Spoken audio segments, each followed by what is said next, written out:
Hello दोस्तों, स्वागत है आपका हमारे यूट्यूब चैनल में। मैं जो आप लोगों को वो यूपी पीसीएस का पीवाईक्यू करवा रही थी, उसी में ये आगे के क्वेश्चंस हैं। 101 नंबर का क्वेश्चन है। इसमें नगर दिए हैं और उनकी नदियां दी हैं, इनको मिलाना है। तो इसमें जो सही आंसर है ये ऑप्शन बी है। इसमें दिया है कि गोरखपुर जो है वो राप्ती नदी के किनारे है, फैजाबाद जो है वो सरयू नदी के किनारे है, कानपुर गंगा नदी के किनारे है और आगरा जो है ये यमुना नदी के किनारे है। इसमें जो है ये बी वाला ऑप्शन सही है। आगे देखते हैं, 102 नंबर है। इसमें सही क्वेश्चन है, निम्नलिखित में से कौन सा नगर नदी तट पर नहीं बसा है। तो इसमें जो ये भोपाल है, ये जो है नदी के तट पर नहीं बसा है।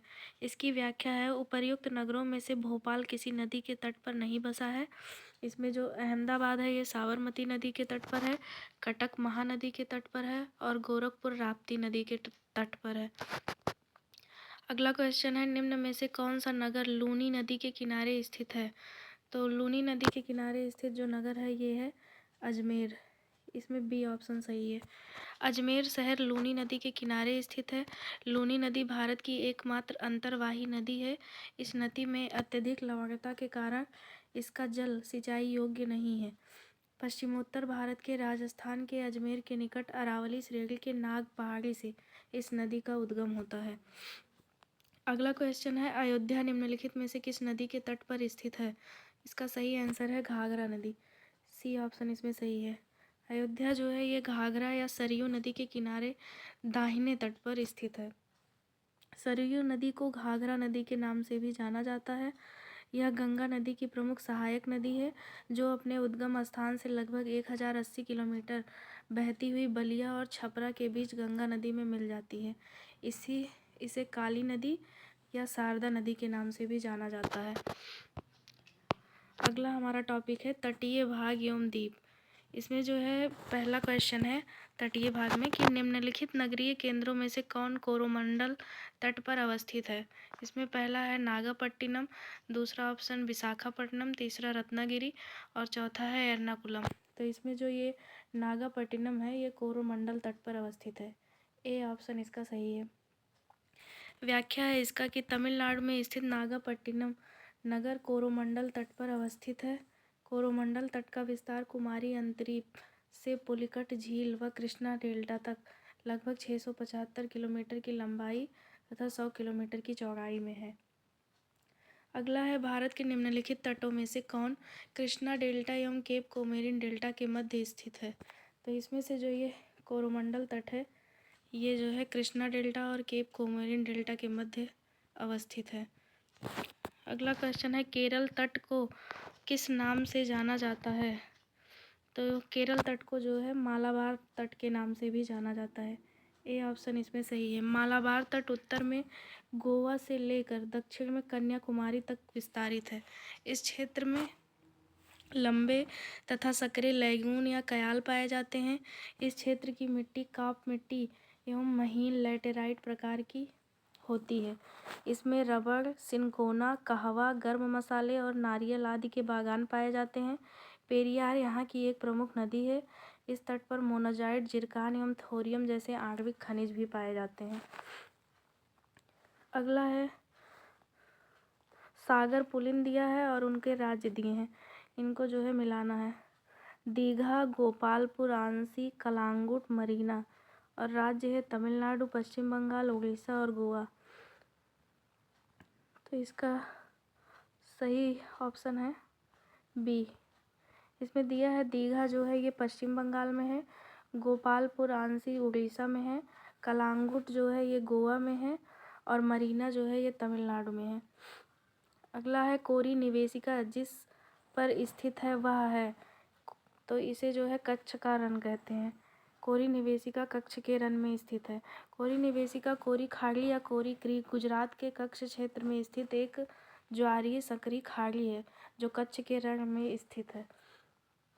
निम्नलिखित राज्यों में से किसकी सर्वाधिक तट रेखा है। तो इसमें जो है गुजरात की सबसे लंबी तट रेखा है। भारत की तट रेखा लगभग 7516.6 किलोमीटर लंबी है, किंतु यह तट रेखा कम कटी फटी है। भारत में सबसे लंबी तट रेखा गुजरात गुजरात की 1214.70 किलोमीटर। तत्पश्चात आंध्र प्रदेश की, ये अब हमारे यहाँ मतलब बदल गया है, इसमें जो है 11,098 दशमलव कुछ किलोमीटर अपने भारत की जो है ये तटरेखा मतलब हो गई है।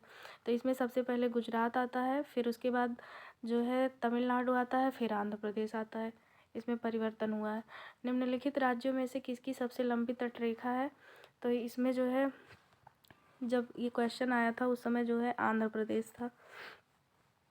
अगला है, निम्नांकित में से कौन भारत के पश्चिमी तट पर स्थित नहीं है? इसमें दिया है दमन, जंजीरा, कराईकल और रत्नागिरी।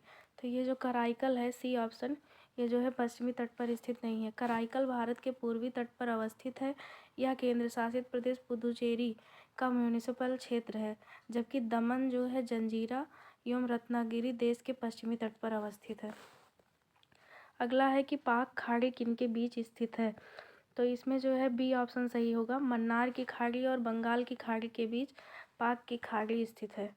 पाक की खाड़ी भारत एवं श्रीलंका के बीच स्थित है, जो मन्नार की खाड़ी एवं बंगाल की खाड़ी को जोड़ती है। इसे पाक जलडमरू मध्य भी कहा जाता है, जो दोनों देशों के बीच स्थित है। कच्छ की खाड़ी एवं खंबात की खाड़ी गुजरात राज्य में स्थित है। लक्षद्वीप एवं मिनी इकाई को 9 डिग्री चैनल अलग करती है, जबकि अंडमान और निकोबार को 10 डिग्री चैनल अलग करता है। अगला है कि पाक जलसंधि भारत को पृथक करती है। तो ये जो है इसका सही होगा श्रीलंका से। आगे है, भारतवर्ष के निम्न शहरों पर विचार करें तथा नीचे दिए गए कूट से ज्ञात करें कि इनमें से कौन पश्चिमी तट पर अवस्थित है। तो इसमें जो है जंजीरा दिया है, उडुपी, ओरोविले और तूतीकोरिन। तो पहला और दूसरा जो ये जंजीरा और उडुपी है, ये दोनों जो है भारत के पश्चिमी तट पर अवस्थित हैं। जंजीरा जो है महाराष्ट्र में पश्चिमी तट पर अवस्थित है। उडुपी कर्नाटक में पूर्व पश्चिमी तट पर। ओरीविले जो है ये पांडिचेरी का है पूर्वी तट पर। और तूतीकोरिन तमिलनाडु में पूर्वी तट पर। ओरीविले और तूतीकोरिन जो है ये पूर्वी तट पर स्थित है। अगला है, भारत के कितने राज्य समुद्र के किनारे पर स्थित है? तो इसमें सही ऑप्शन सी होगा, 9। भारत के 9 राज्य तट रेखा से लगे हैं। ये राज्य हैं गुजरात, महाराष्ट्र, गोवा, कर्नाटक, केरल, तमिलनाडु, आंध्र प्रदेश, उड़ीसा और पश्चिम बंगाल। भारत में सर्वाधिक लंबी समुद्री तटरेखा वाला राज्य गुजरात है। इसकी समुद्र तटरेखा 1214.70 किलोमीटर लंबी है। भारत में द्वीपों समेत देश की कुल तटीय लंबाई ये जो है 7,516 दिया है, जो कि बदल गया है और 11,098 दशमलव कुछ किलोमीटर हो गया है। भारत में तटीय राज्यों की संख्या है, तो इसमें जो है 9 राज्य हैं जो कि हमारी तटरेखा से लगे हुए हैं। अगला टॉपिक है हमारा द्वीप समूह से।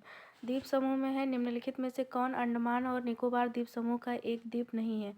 तो इसमें ये जो डी वाला ऑप्शन है अमीनी द्वीप, ये जो है अंडमान निकोबार का समूह नहीं है।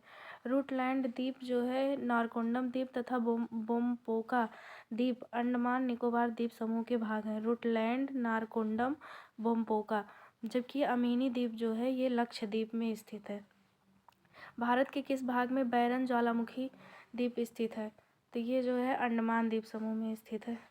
बैरन द्वीप भारत का एकमात्र सक्रिय ज्वालामुखी है। यह द्वीप लगभग 3 किलोमीटर लंबे क्षेत्र में फैला है। यहाँ समय समय पर ज्वालामुखी विस्फोट होता रहता है। अभी हालिया विस्फोट नवंबर 2020 में हुआ है। यह ज्वालामुखी अंडमान निकोबार द्वीप समूह में स्थित है। निम्नलिखित में कौन भारत में ज्वालामुखी द्वीप है? तो ये जो है बैरन द्वीप होगा। अगला है, श्रीहरिकोटा द्वीप किसके निकट अवस्थित है? तो इसमें जो है ये पुलिकट झील के निकट अवस्थित है। श्रीहरिकोटा द्वीप आंध्र प्रदेश में पुलिकट झील के निकट स्थित है। इसी द्वीप में भारतीय अंतरिक्ष अनुसंधान संगठन इसरो का उपग्रह प्रक्षेपण केंद्र स्थित है। चिल्का झील उड़ीसा राज्य में स्थित है। अगला है, निम्नलिखित भारतीय द्वीपों में से कौन सा द्वीप भारत एवं श्रीलंका के मध्य अवस्थित है? इसमें जो सही ऑप्शन है सी, रामेश्वरम। रामेश्वरम द्वीप भारत एवं श्रीलंका के मध्य स्थित है। भारत और श्रीलंका के बीच मन्नार की खाड़ी में पंबन द्वीप पर पाया जाता है, जो आदम पुल का अंश है। यह चट्टानी धरातल रखता है। भारत का सर्वाधिक आबादी वाला द्वीप है, तो इसमें जो है ये सॉल्सेट द्वीप जो है ये भारत का सर्वाधिक आबादी वाला द्वीप है। भारत में द्वीपों की जनसंख्या जनगणना 2011 के अनुसार निम्न प्रकार है। इसमें जो है सबसे ज़्यादा माजुली में 1,67,304, अंडमान निकोबार में 3,80,581, लक्षद्वीप में 64,473 और सालसेट में जो है सबसे ज़्यादा जो है ये जनसंख्या पाई जाती है। निम्न में से कौन सा द्वीप भारतीय तट रेखा की सुदूरवर्ती द्वीप की श्रेणी में आता है? तो इसमें जो है ये बी ऑप्शन सही हो जाएगा, मिनिकॉय। भारतीय तट रेखा की सुदूरवर्ती द्वीप की श्रेणी में मिनिकॉय द्वीप आता है। लक्षद्वीप के सबसे दक्षिणी द्वीप समूह को मिनिकॉय कहा जाता है। 9 डिग्री चैनल द्वारा मिनिकॉय लक्षद्वीप से अलग होता है। मिनिकॉय द्वीप 8 डिग्री चैनल द्वारा मालदीव से अलग होता है। अगला है, इसमें अन्य तथ्य दिए हुए हैं जिसमें द्वीप दिए हैं और उनकी अवस्थिति दिया है, इनको जो है आपस में मिलाना है। तो इसमें जो है डी ऑप्शन सही है। बेयंत सयोधर जो है ये खंबात की खाड़ी में स्थित है। पिरम द्वीप जो है कच्छ की खाड़ी में स्थित है। द्वारका जो है ये काठियावाड़ तट पे स्थित है और दीव जो है ये अरब सागर में स्थित है। अगला है, निम्नलिखित में से कौन गुजरात का बंदरगाह कस्बा नहीं है? तो इसमें जो है ए सही है, ये जामनगर जो है ये गुजरात का बंदरगाह कस्बा नहीं है। जामनगर मुख्यतः रिफाइनरी उद्योग के लिए प्रसिद्ध है, जहां विश्व की सबसे बड़ी तेल रिफाइनरी निजी क्षेत्र में रिलायंस ग्रुप द्वारा स्थापित है। यहाँ कोई बंदरगाह नहीं है, जबकि ओखा, पोरबंदर व वेरावल गुजरात के बंदरगाह कस्बे हैं। ओखा बंदरगाह सौराष्ट्र का उत्तर पश्चिमी सीमा पर द्वारका जिले में स्थित है। यहाँ से तिलहन, नमक, सीमेंट निर्यात किया जाता है तथा विदेशों से कोयला, पेट्रोलियम, रासायनिक पदार्थ व मशीनों को आयात किया जाता है। Thank you.